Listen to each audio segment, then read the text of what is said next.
Hey, what's up everybody? Welcome to Jared Blake Project. Just wanted to get this out here. I ended up sending Jared a couple questions that I wanted to get his response on for an update for you guys on how he's doing with any of his battles within his injuries, how his healing process is going, or even any of his food cravings. To get some information towards you guys of some stuff that he's doing that is successful or honestly isn't that successful for him, any problems that he might be having. So enjoy the clips. Like, share, and comment. So we're rounding 6 weeks of the diet. Start on the downhill slope of the last 8 weeks. The struggles that I'm starting to face the most at this point are it's like your body's just craving sugar and junk. It gets really irritating trying to find healthy foods on the road, substitutes. It's so much easier just to order whatever you want to and just eat whatever's there. Planning, bringing food with you, looking up food before you eat it to see if it's worth it for you or not, or how you need to do things. You make mistakes in it and choose the wrong things, and then you look it up later and realize like it's really messed up your day as far as your diet planning goes, and you just want to, I've screwed up now, so I might as well just eat whatever I want. You know how much I like you guys that I'm allowing you to see me after I just wake up? I didn't put on my makeup today or nothing. I mean, really, I'm inviting you into my life, my house, and I'm telling you all the intimate details of how I'm shallow and weak, and I refuse to eat right. The best way that I've found to handle food cravings is to, I found this little website called Fat Secret, and it'll tell you the fat and carbs and protein in pretty much anything you could want, from fast food to microwave dinners or pretty much anything. And sometimes that strays my craving or curbs my craving, I guess, because you just think, hey, it's not worth it. You realize how much it's going to mess up. Sometimes I text my trainer to tell him that I'm struggling with this stuff, and he'll send back a picture of his six-pack or something grody like that, and you're like, all right, fine. And other times, to be honest with you, I haven't handled it well at all. I fell right back off, and I ate like a pig all day, and I did whatever I wanted to. And I think that happens sometimes. I think we put a lot of pressure on ourselves to not make mistakes or not screw up. When reality is screwing up's kind of a part of life. It doesn't give you a reason to do that. By all means, you try your best to not do that. But if you do that, then you just have to get back up and start over again. Work out extra hard the next day. Don't overkill it on your diet though, because I try that sometimes, and then you're just that much more miserable, and it puts you to craving bad stuff all over again. How are my foot and hands doing? They're doing horrible. Actually, that's not true. The hands are doing a lot better. I made it to the gym for the first time. I posted about that. Hopefully you guys saw it. Made it to the gym for the first time, and was able to use some pretty heavy weights in there. My hands were holding up okay. The issue that I had was that you don't realize with a missing body part, not necessarily missing, but a non-working body part, not being able to, say like on bench press, laying down, you don't realize how much pressure you put on both of your feet while you're laying there. And working out caused me, I would guess, caused me to have muscle spasms. I think my body is just overworked already on those crutches all day long. We expected to be off the crutches by now, and we're not. Things aren't healing up the way that they should, and we don't really know why. So that's been super, super frustrating. Then when I got into the gym finally, I was excited because I was able to work out, and only to have some of the worst severe pain of my life the very next day. And so much so that I had to go back to the doctor.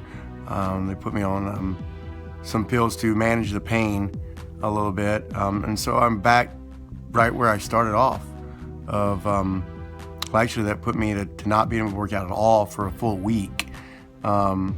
Just now starting to feel a little bit better where I can start doing some sort of workouts. But my back is still really hurting. So 6 weeks in, I still haven't really started a good routine because every time I do, something else hurts. And so it's been extremely frustrating to not just be yourself. And you're putting all this work in on your diet, and to not have the ability to push it to that next step has really been bad, man. But I've still been gaining as far as like my pants gone down in size. I've went down 2 holes on my belt loop, so I'm still losing weight. And because I'm eating high protein, lower carbs, and lower fat, my muscles have stayed the same. I wouldn't say that I'm quite as strong as what I was because I haven't been working out, but I'm not losing muscle. My leg has been the worst problem that I've had because I am actually losing muscle in that leg.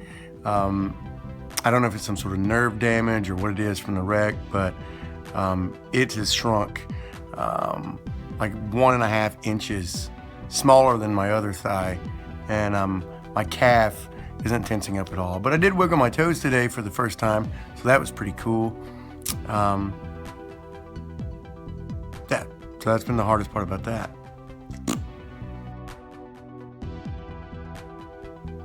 Pretty much every morning I want a donut. I ate pizza last night before bed.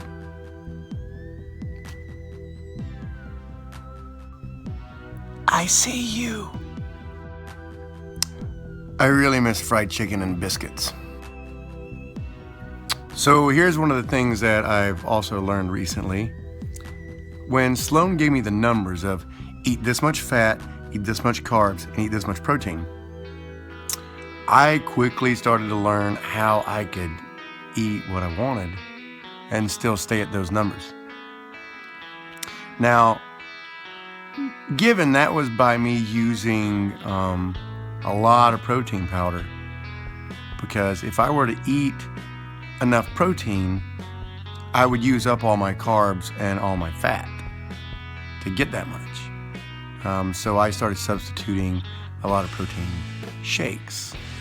Protein shakes are great, and you really do need them to get up that high protein most of the time.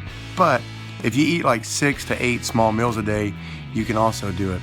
I started cheating with it, and I eat low fat, low carb, and high protein in that shake. And then I'd eat a Twix, where I'd eat some crap. And I'd use up my fat and my carbs that way and still balance things out. But then I wasn't getting all the nutrients that I needed, and not getting fiber.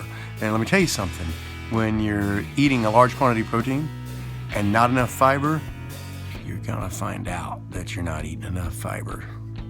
We'll just leave it at that. But you start to realize that you're